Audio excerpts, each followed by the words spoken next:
Welcome to the Geek podcast, where this time we're both here. I'm Void, and I'm here with my co-host Beej. Both of us. I thought you were going to leave me hanging. I'm glad that you actually said something. Today I didn't even think about it.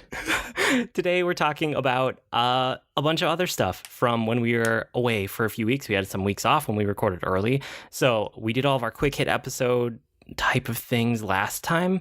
And this time it's more of the in-depth, like the things that we actually want to talk about, that we knew the other person would have something to say, basically. And we hated that we had to do last week like that. Things just came up and life came up, because the stuff that we're wanting to talk about this week, we can have such a good discussion on.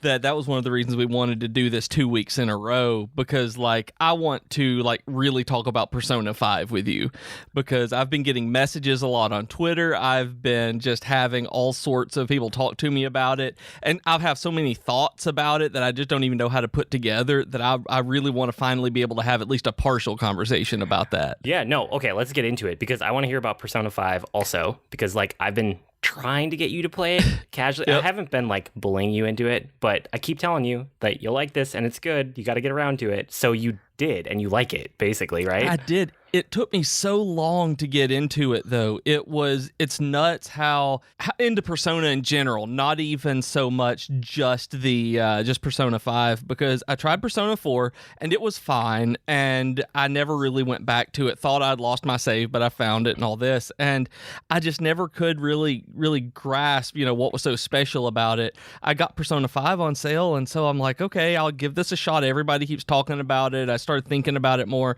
and I dived in. And at first it was like, okay, this is so stylized that I don't know if I can play it.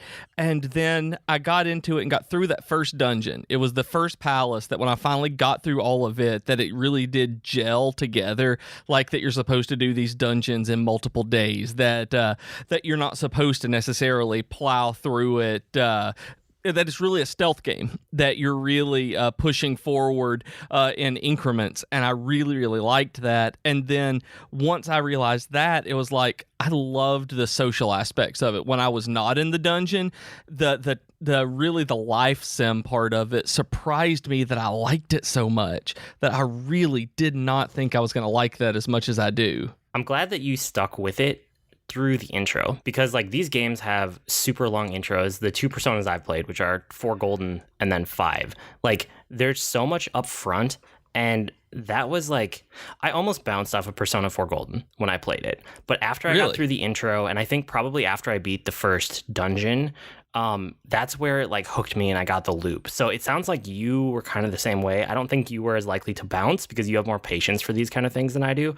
But yeah, it's truly there's a huge intro. There's a lot of text and dialogue and story building and kind of world building too. And then the first dungeon, you start to kind of see the edges of the freedom and what the social links are all about and confidants and stuff. But yeah, it's not truly until you beat that one and then you get some freedom and you see the true structure of the game. That's where it shined for me. And then I just loved it from there forward. Yeah, what really got me about this one, what really kind of irritated me, and I thought was this game is brilliant. Don't get me wrong. That is not, I'm not saying anything about that. That overall it is absolutely brilliant.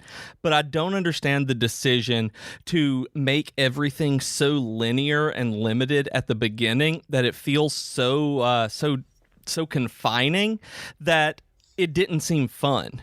That if I was limited the way that I was in the very, first 6 hours of the game, that why would I want to play a game like this? That I literally had no choice on what to do. It was on rails more than probably any other game I've ever played. But after that, it's complete freedom. That it's not quite open world freedom, but it's whatever you want to do, just go do it. Yeah, I don't know. I don't know why they make that decision. Maybe it's just because the series has always been that way. And sometimes I've noticed with Japanese developers, especially, if they have a formula that works, they hesitate to stray from it. I mean, just look at Dragon Quest, right? It's probably some of the same thing going on there, especially after Persona 4 Golden exploded over here. It was it was never one moment where everyone was talking about it, but I feel it slowly gained this traction over the course of 3 or 5 years on the Vita. Yep. after it launched, and people were like, oh, have you tried this? Have you tried this? And I was probably on the later end of it, honestly, because I picked up a Vita near like the end of its life, which I guess still it's technically alive, but we all know it's not. Yeah. And yeah, it's like they had success with that over here. So then when they were making 5, maybe they were like, well, there's a huge intro. Maybe we have to do a huge intro again. But yeah, it's speculating. I would love to know what they were actually thinking and like why they structure it that way. Yeah, I mean, even in Persona 1, so I like this one enough that I fell in that I'm roughly 30 hours into it now. And I stopped playing it because it was Christmas break and I needed to, it was on the TV, it's on PS4, and so we only have one TV. So my wife was wanting to do things. We use the PS4 as a media center, everything. So I couldn't even use the Vita for remote play. So I started playing Pokemon games, and I'll get into that much later. But so I've kind of paused on this one before I go back, just because I've been on holiday break. And but the thing about being 30 hours in is there is still so much game out there and so much that I don't understand. That I'm just looking at it like the story is just now getting to the point where there's more to it than just the simple adults are bad, kids are good. That they're just dropping hints that there's more stuff going on, and I'm 30 hours in and through the third dungeon waiting on the change of heart. Well, part of it too that you have to keep in mind is that the game is like commentary on things that are happening in the news in Japan, and not just the news, but like culture. Right. So True. a lot of the situations in the game are culturally relevant to things that are happening in Japan or that were happening as the game was being developed, where we wouldn't necessarily like get those references because we don't have the same issues, but it directly ties out to that kind of stuff. You know, it would be like making a game set in the United States while kind of seeping it in the US cultural influences and what's going on in the real world over the course of developing that game. So there's like a lot of subtlety there with, yeah, it is kind of adults are bad and kids are good. And that's probably the core of it, is that like adults can really ruin the world for people when they aren't behaving in, you know, like in good faith and with, I guess, you know, in the terms of the game, like with a clear heart or whatever, you know, they have to steal their heart.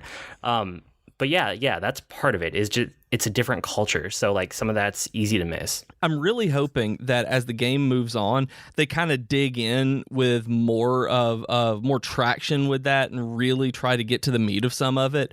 Because in the beginning of the game, there's a character who tries to kill herself because of sexual assault, and it seems like that was never really given the gravity that it would be, that once they accomplished what they were doing in the metaverse through the palaces and the gameplay, it almost seems like it wasn't okay, but it wasn't nearly as big a deal, and it just feels like they could have touched on it more rather than moving on directly. And I know that part of it is gameplay, but for such a character driven game, that's the only thing that's bugged me so far, is some of the stuff feels almost surface level just to move from one point to another and to justify things. So what you'll find is that if you dig into certain characters, like the companion characters, your confidant levels, if you get further along with some of those, it goes back and it ties into main story elements that you might have feel got glossed over. Okay.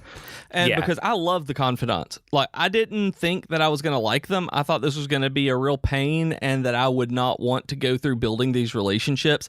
Those kinds of games have never appealed to me one tiny little bit.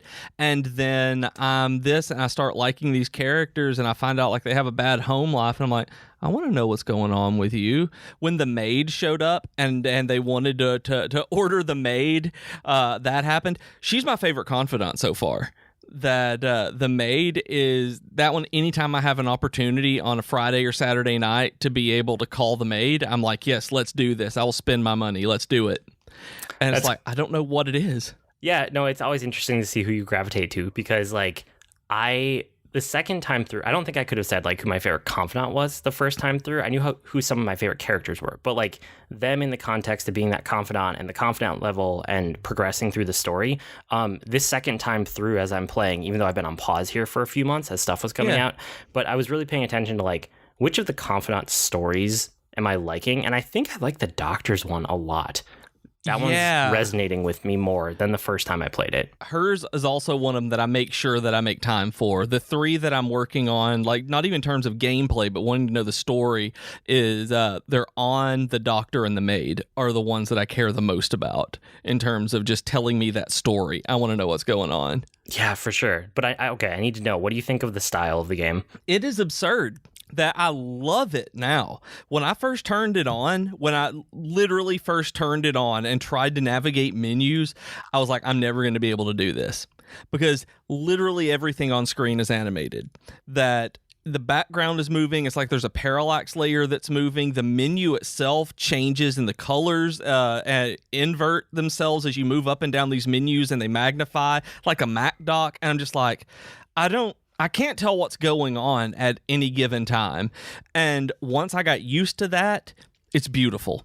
I love it. But it did take me a little while to figure out just how they had everything set up. And going back and looking at that playing part of Persona 4 that when I was playing P4G, it was so stylish, and now it looks almost simple because of just how absurdly they've stylized Persona 5. Yeah, I mean, 5 takes it to a whole nother level. 4 is a good example of it. 3, they still had style too. If you go back and look, you can kind of see like they pick one color per game too to be the dominant color. So it's like 3 is blue, 4 is yellow, and then 5 is red.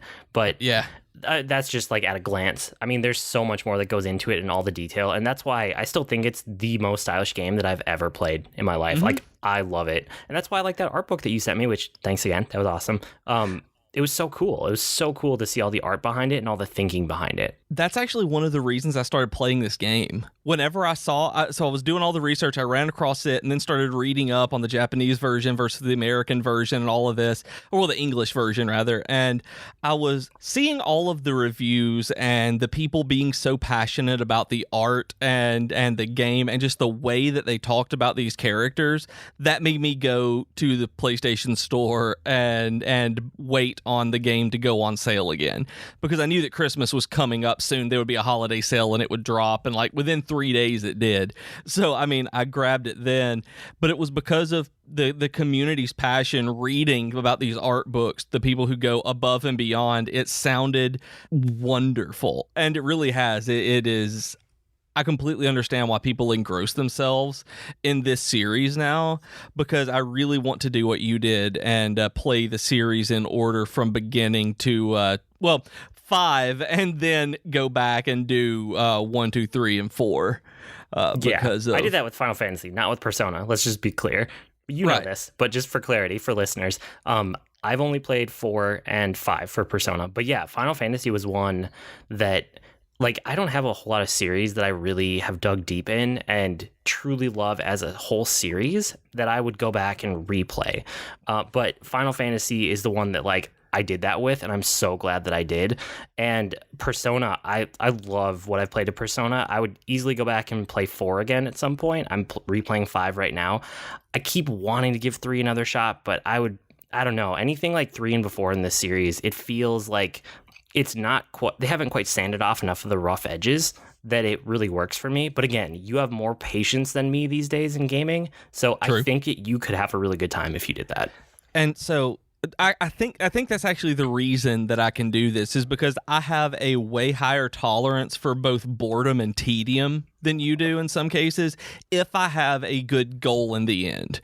And so I can sit through some garbage if I know that the end result is going to be fantastic.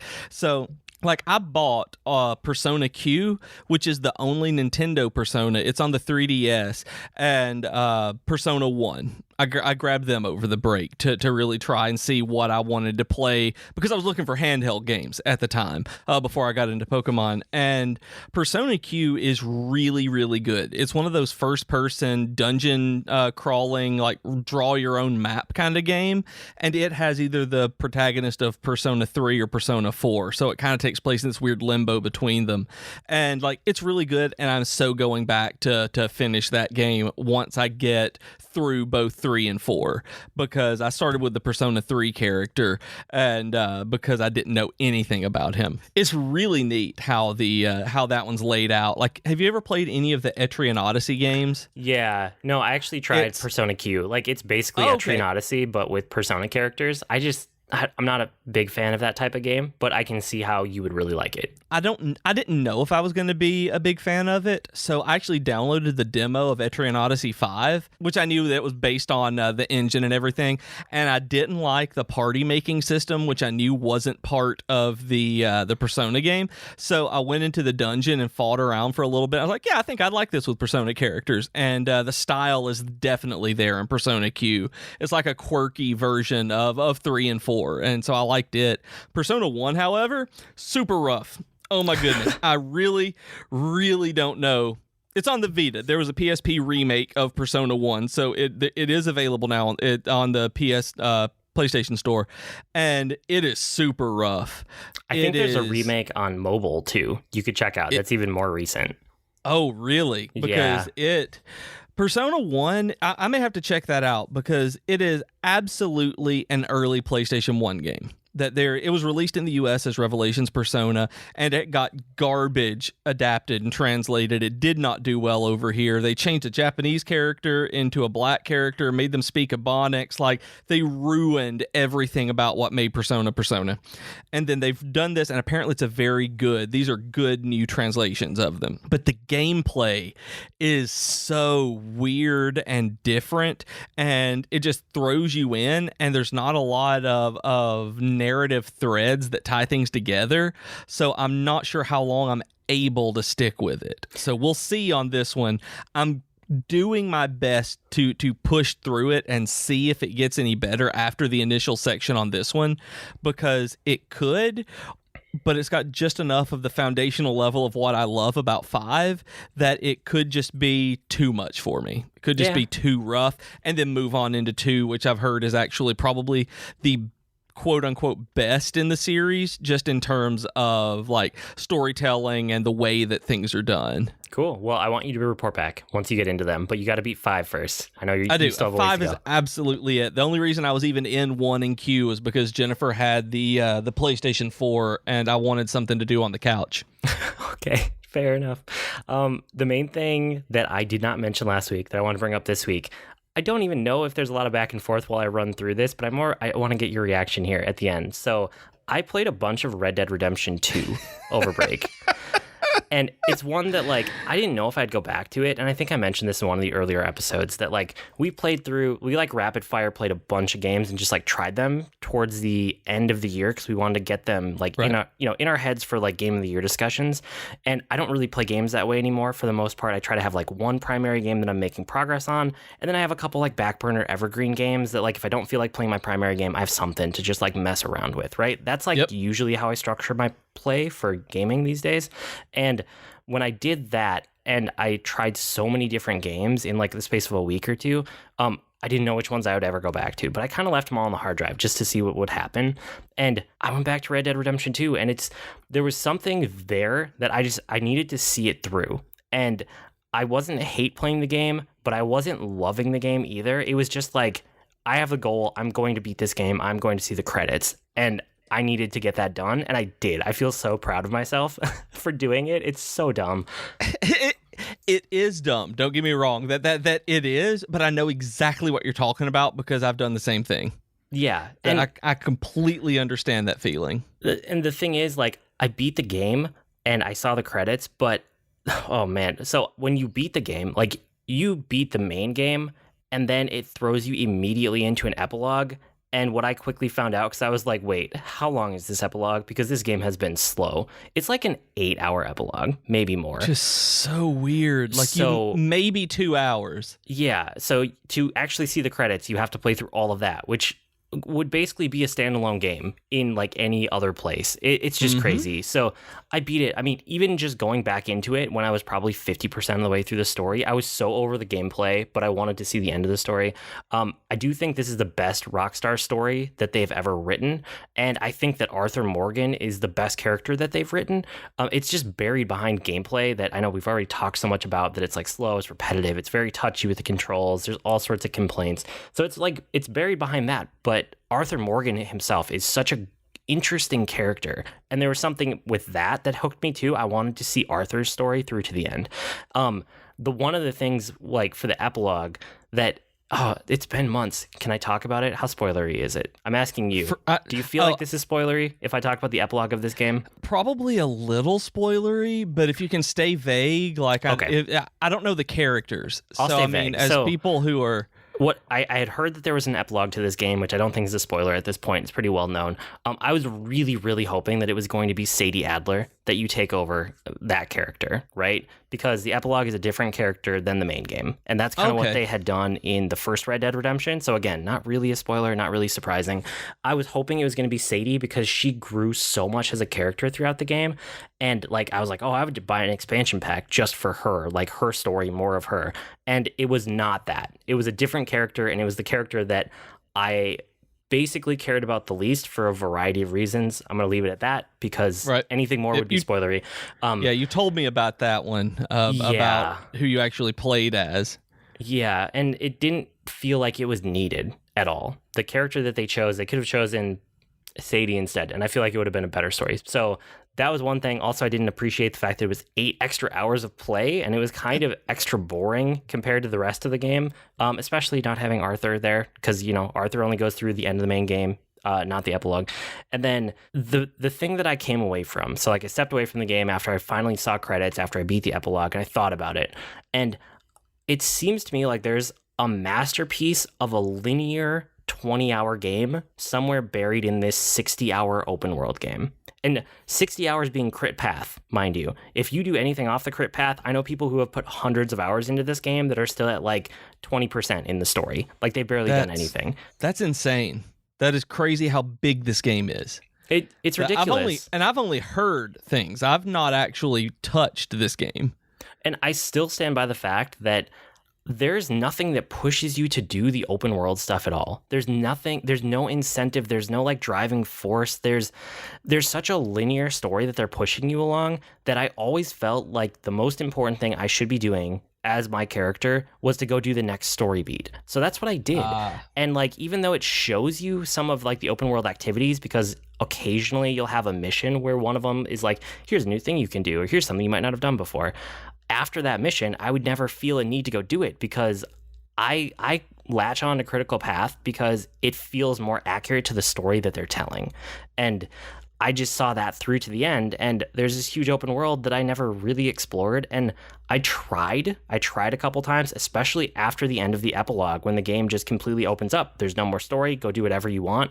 I tried to find the fun and I couldn't. Like, it's impressive. I was constantly impressed by what they did for this game and the world that they created, but it's still not fun. It wasn't fun to me. And then the other thing that I have to mention is that the mission structure is just miserable in this game. It becomes so repetitive so fast.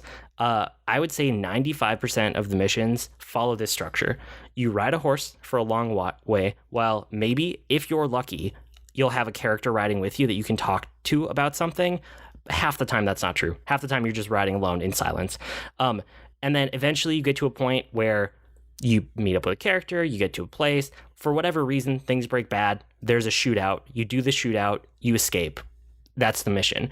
And almost every mission in the game follows that structure. Like, there are some that are out of the norm, but that's the majority of the game. And it just feels like they didn't need so many missions, and they didn't need to go everywhere that they went in the story to tell the core of the story that was super interesting. Because the story was good. There were pieces of the story that, again, with some major editing, this could have been a really good, tight, linear game that's probably in the 20-hour mark. I still think that that's possible. The way that you describe the quest structure really kind of reminds me of what you would expect out of the open world side quests.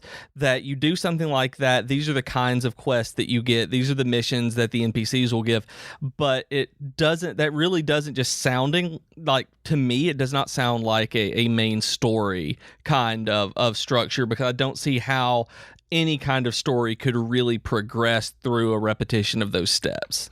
Yeah, and a lot of the story progression happens at the very beginning of a mission or the very end of a mission, or like when you get to camp before the mission starts off, or when you get back to camp at the end of the mission after you escape from the bad situation that you got yourself into, basically. So the story is almost ancillary to the action of the missions a lot of the time. And that's another reason where I feel like you could have done so much editing to just cut out unnecessary pieces of it and still gotten the core of the story, the piece that's interesting. Is this just a Rockstar thing? Because I don't play Rockstar games, so is this how they tend to do their storytelling? See, I haven't beaten a Rockstar game in a while, but I feel like the other ones that I've played have more interesting mission structures, but a worse story. And this game has a much better story, but much worse mission structures. So I don't know what happened. Like, I honestly have no idea. Was there any kind of development rush or anything to get this out? Because I know they did the teaser, was it last year or the year before? There's no development rush on any Rockstar game.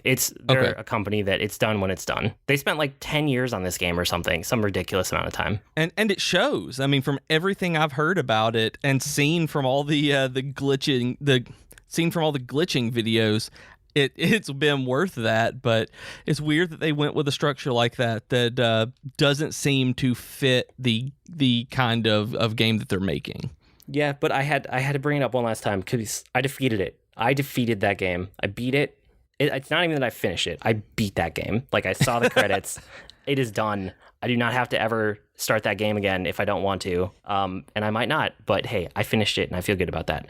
So Let's take a quick break before we dive into a couple other thoughts about like some movies and stuff from over the break with our geeky offer of the week. Why don't you tell people about Patreon? We have a Patreon, you guys, and I just wanted to remind you that you can go to patreon.com/geek2geekcast and look at all of the reward tiers, see if there's anything there that you would like. And if there is, or if there isn't, you can support us on the podcast by becoming a patron. We have a lot of cool stuff, and we're working on putting together even cooler stuff coming the rest of this year. And one of the things that you can get for being a patron is you get a real nice thank you. And this week, our real nice thank you goes to Aaron Thomas. Thank you, Aaron. We love you. Thank you, Aaron Thomas. Well said. Don't forget about the rest of the network. Geekitude with Ray Vargas and Joe Hogan. They always have interesting conversations, sometimes interesting guests. Tea Time with Katie and Chelsea, same thing. They have interesting conversations and sometimes interesting guests. That's not a very good summary, but we are recording ahead of time, so I don't know what they did this week, which is usually what I like to talk about. I don't have that. The other thing that I kind of announced last week, but I wanted you here too, is that we added 2 streamers to the network. And Yay! I think like we're both super excited, and the rest of the network is excited too, to just be expanding like outside of podcasts in a way. Not that there's anything wrong with podcasts, we love it, but just like more people that are already part of the community and adding them to, hey, here are cool people creating interesting things, basically. Which is the entire reason that we thought about this, is that we have a couple of guys who were doing good stuff, that they were already, like you said, members of the community, and that their stuff is just straight up good. They're good at what they do, and we think more people ought to be able to watch them. Yeah, and I mean, this is kind of how we've added everybody to the network. Outside of Rob from the Comic Box was an exception because he was a college roommate of mine that I know that he knew production, and I knew that he could deliver on any kind of show that he pitched, and we made sure that we were happy with the show he was pitching. But like, I had seen that his skills were proven before he launched it. Everything else is like, people were doing it already, and we just wanted to feature it and wrap them in and build a community with these people. So Capsule J, he is streaming on Tuesdays from 8 to 11 p.m. Eastern time, and then sometimes on Thursdays and weekends, kind of randomly. The other announcement from him is that he's still in charge of the Anime Club. He's still our moderator on Reddit. And he wanted me to tell everybody that the Anime Club is kind of switching to a new format. They're going to do a film of the month going forward instead of like ongoing series. January's film is a historic drama called In This Corner of the World, and it's available on Netflix. So you have all month to watch that, check it out. Go on Reddit or the Discord and leave your comments and just join the conversation, basically.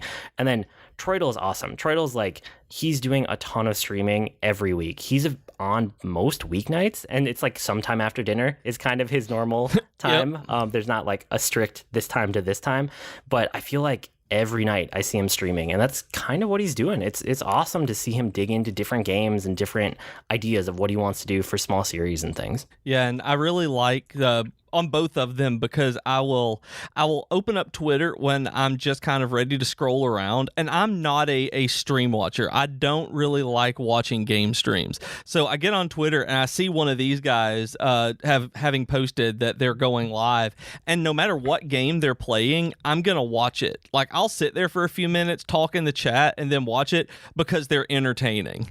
I really like small streamers, and I really like people who don't just stream things like Fortnite and Call of Duty, which there's nothing wrong with that, but those don't entertain me as a viewer. So seeing somebody stream The Legend of Zelda or what was it, was it Blood-Soaked, Curse of the Moon, Bloodstained, I think. I don't remember. It's the one that was the Castlevania game you beat. I don't remember the name of it. I just know Jay was streaming it. Yep. And it was really cool to watch that because I haven't played it. And so seeing what these games are or getting that nostalgia back, those are what I like out of game streamers. So seeing that both of these guys are doing that, it's just, they're the ones that I watch. I think we might have a promo from Troidle. If we do, I'm going to drop it in right here. Hello friends, this is Troidle Power inviting you to join me over on Twitch most weeknights, sometime after dinner. Video games have always been a social hobby for me, with friends and family crammed together on a couch, chatting away while someone holds the controller. And thanks to the power of the internet, I've got my own virtual couch over on Twitch, where you can kick back and goof off while I play games. Find me on Twitch by searching Troidle Power, that's TROYTLE Power, to snag a spot on the couch. That was our quick break to talk about the network. The other things that we want to talk about were a couple movies. So you said you've been like rewatching the Harry Potter movies and you had some thoughts, right? Yeah, so like Jennifer got the Blu-rays of the Harry Potter movies for herself on Black Friday, and we've been sitting down to watch them. And she had a girls' night a while back, and I believe I mentioned it, where I went to see Crimes of Grindelwald by myself while she had a girls' night, and I watched the first Fantastic Beasts movie before that. So the only ones that we haven't watched at this point are Order of the Phoenix, Half-Blood Prince, and the two Deathly Hallows movies. But we even caught the last 3/4 of Deathly Hallows 2 on one of the TV channels when we were watching it one night. So we've pretty much gotten through the meat of the Harry Potter movies at this point, and going back, and I haven't watched them all in years. I may not have watched any of them in years, actually, but I'm noticing that they all feel so different, that especially the beginning ones, when they were actually changing directors, that I'm sad that they changed, because David Yates started in Order of the Phoenix. The Order of the Phoenix is my favorite of the Harry Potter movies to watch. I love Order of the Phoenix, and David Yates knocked this one out of the park. And then he did so well that they hired him back on for Half-Blood Prince, and he is still the director to this day. Like, he did Half-Blood Prince, both Deathly Hallows movies, and both Fantastic Beasts movies, and as far as I know, he's going to be the director for the other 3 Fantastic Beast movies. But what is missing, like, I feel like they've lost something because of that. Like, I don't have that sense of wonder that I got out of watching the Quran movie, that when I was watching Prisoner of Azkaban, it was such a technically sound movie, and Newell in Goblet of Fire there was just so much wonder, and Chris Columbus with the first 2 of them really felt like Harry Potter. They felt so much more magical than the David Yates ones do, and I don't know why, because I like those movies a lot and I like his direction, but he is way more of a standard filmmaker, and I don't understand why they made that choice. That's because they were interesting. doing so well, like at changing it up. But they, when they landed on somebody to stick with, it was by far the most milquetoast of any of them. That he's the safe bet. Well, maybe that's why. Maybe because it's a safe bet. But And I it was might actually, be. I wanted to recommend you a series because I watch movies with Mikey, and I know I've talked about it before, but Yeah. he just wrapped up a series of 3 videos that were about the making of the Harry Potter movies. And Really? all of these decisions that were made and the directors that changed. And basically, like the things that you're talking about right now, he covered in a 3-part series that just Oh, finished wow. like a week ago. So I would highly recommend watching those. They're super interesting. And they touch That's on all of this kind of stuff. I've now got it pulled up in a tab on my computer so that I can send it to my wife. We watch YouTube a lot. Well, I've probably mentioned that to you, that we watch YouTube a lot like TV, specifically for content like this. This is one of the things that we watch a lot of, and so thank you for this. Thank you for this. That's the exact kind of thing that I want to find out about. Sweet. That's good. The other movie that we both wanted to talk about was Into the Spider-Verse. So you were super man. excited. I was like, yeah, I might see it maybe. That was kind of how we were going into it. But there was a day that it just lined up where like my kids and I were both home and none of us had anything to do. And then my wife needed the house for a few hours. And I was like, ooh, can I go to Into the Spider-Verse? And it was available and it was like, okay, let's go. So it was totally unplanned, which that almost never happens because like so much of your life is planned when you're coordinating 4 people's schedules in a household. And it was great. Like we just went to the movies and all 3 of us loved it. So I thought it was super stylish, and that was one of the things I loved about it. But it was fun. My kids liked it, and it was great to like experience it with them. And I walked out of it just like super excited for the sequel, really excited for more. And it made me want to read more like Spider-Verse comics, or maybe even finally try to get into Miles Morales, which I never have really given a shot, which I just haven't gotten around to it, right? It's one of those things on the list that like, yeah, someday, eventually. And then I should also probably catch up on Spider-Gwen because I always liked Spider-Gwen. And I don't think I read all the way to the end because they weren't done the last time I checked in on comics. Right. They did finish it up. They finished up the runs, and now there is a new one that is out that started about 2 months ago, 3 maybe now, where that's called Ghost Spider that they're doing. That's a Spider-Gwen comic that's tying into the Spider-Geddon storyline. I don't know if it's an ongoing or if it was a mini, but I'm hoping it was ongoing. And yeah, I haven't even done any Spider-Geddon stuff either, so I'm probably overdue for that as well. But I loved it. It was such a good movie. It was a good comic book movie. It was a good superhero movie. It was a good Spider-Man movie. It was like all the things, right? And it was a great animated movie. Yeah, like it's perfect. Like not in terms of story. There are things that everything has issues, but this animation may be the perfect animation in my mind. That it is experimental, that they went all out and they leaned in on the stylization and what they were doing and everything. Jennifer got me the art book for Christmas. Actually, I don't know if I told you that or showed you sent me pictures, but the art book for Into the Spider-Verse, and so it talks about a lot of their decisions and why the animation is like this. And it was so mindful, and everything that they did was so purposeful on how they animated it and put these different styles together. That to me, this is the kind of animation and film that I like to watch because it's breaking the mold in a way that I can't wait to see people emulate this.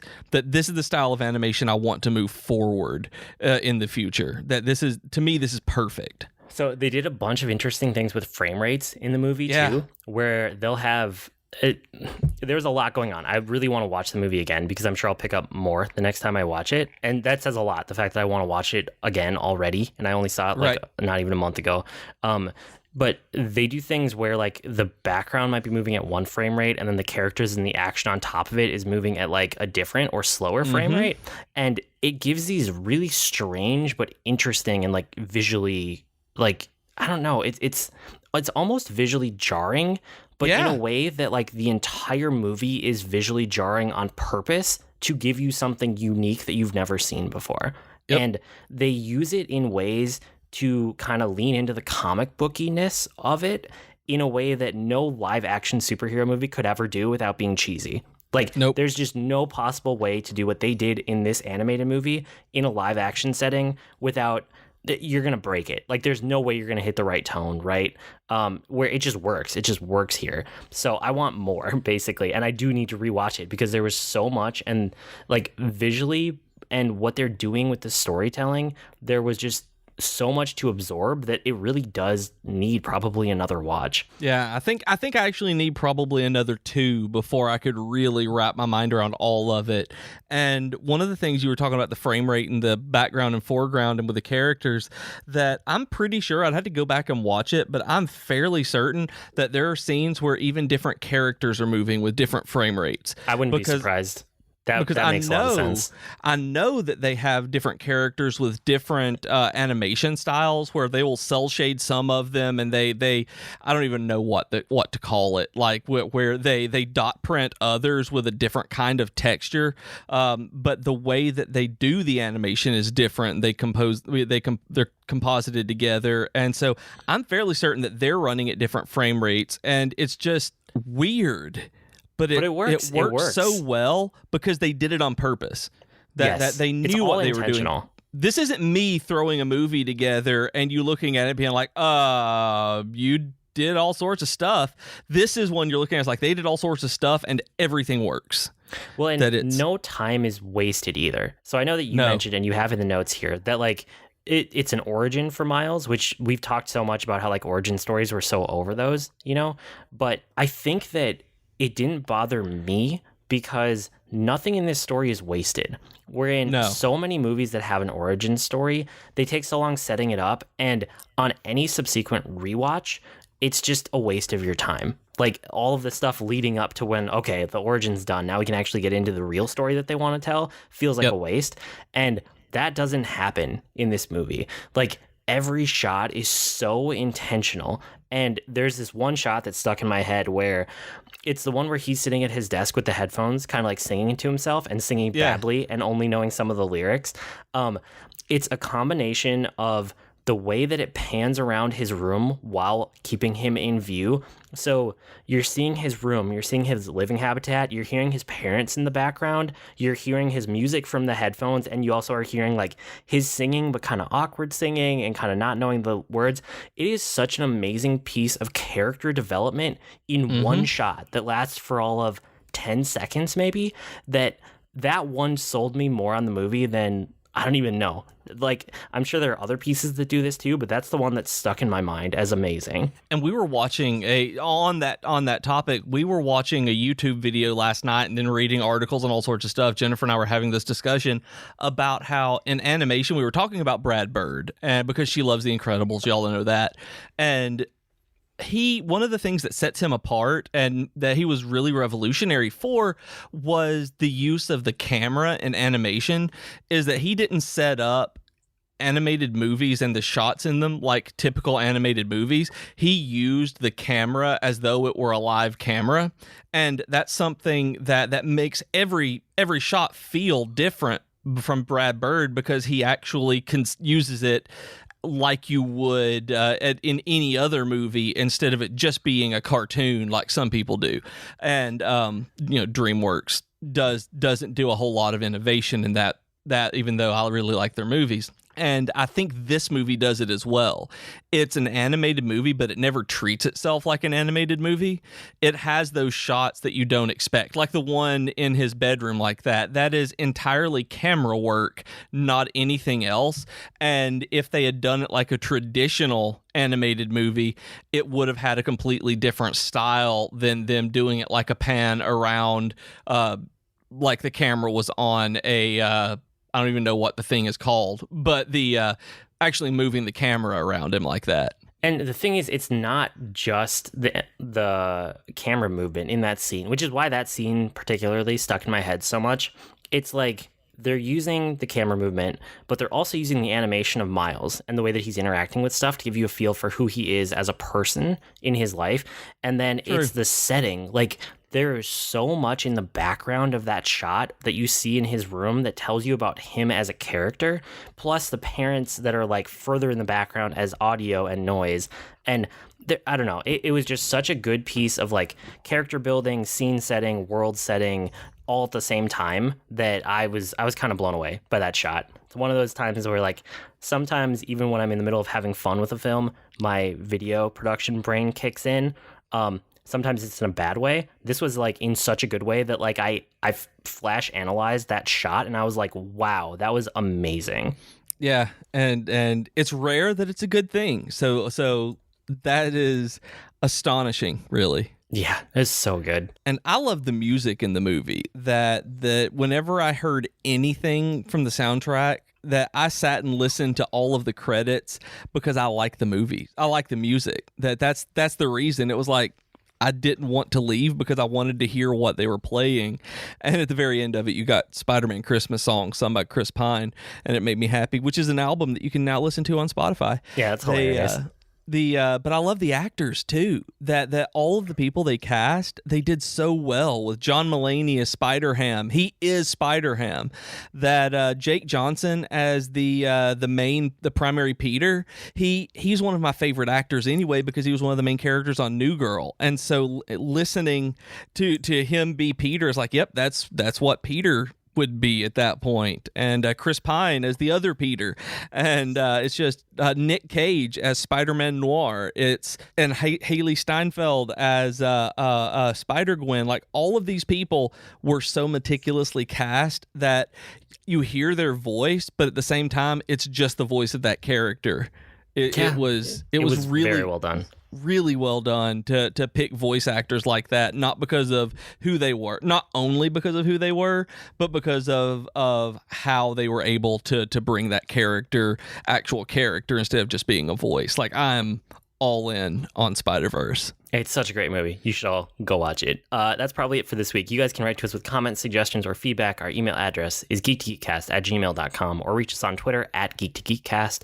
We also have longer discussion threads on our subreddit at reddit.com/r/geek2geekcast. And we also have great discussions on Slack and Discord, and you can go to discord.geek2geekcast.com or slack.geek2geekcast.com to hang out with us. And like we said earlier, we're part of a network, so you can go to geek2geekcast.com to see all of our shows. I blog at agreenmushroom.com, and you can find me at grnmushroom. That's green mushroom without the E's on Twitter. I'm on Twitter as @Professor Beej. That's Beej with 2 E's, and I blog at geekfitness.net sometimes. Sometimes. We've been Void and Beej with your Geek to Geek podcast. That'll do it for this week. See you next week, geeks. Bye, geeks. We're back.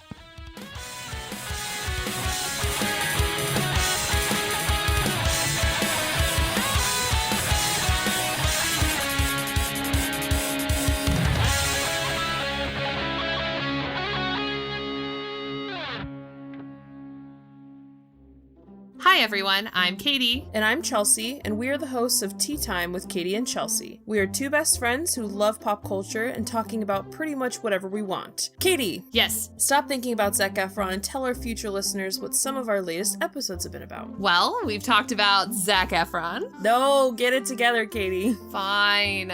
We've talked about fan fiction, classical literature adaptations, favorite TV couples, and so much more. So grab your cup of tea or whatever your drink of choice is and download our podcast today. Hi, my name is Joe Hogan, and I'm a geek. And if you're currently listening to this, there's a good chance you're a geek too. So check out my podcast, Geektitude. Each week, I talk with somebody about their geek aptitude. Sometimes I talk to people in a geeky profession. Sometimes it's someone doing something really cool with their geekiness. Often it's another geeky podcaster. But it's always someone who wants to share their inner geek. So join me each week as we come together to geek out about all the geeky stuff we love. And remember, this week, keep it geek. Hello friends, this is Troidal Power inviting you to join me over on Twitch most weeknights sometime after dinner. Video games have always been a social hobby for me, with friends and family crammed together on a couch chatting away while someone holds the controller. And thanks to the power of the internet, I've got my own virtual couch over on Twitch where you can kick back and goof off while I play games. Find me on Twitch by searching Troidal Power, that's TROYTLE Power, to snag a spot on the couch.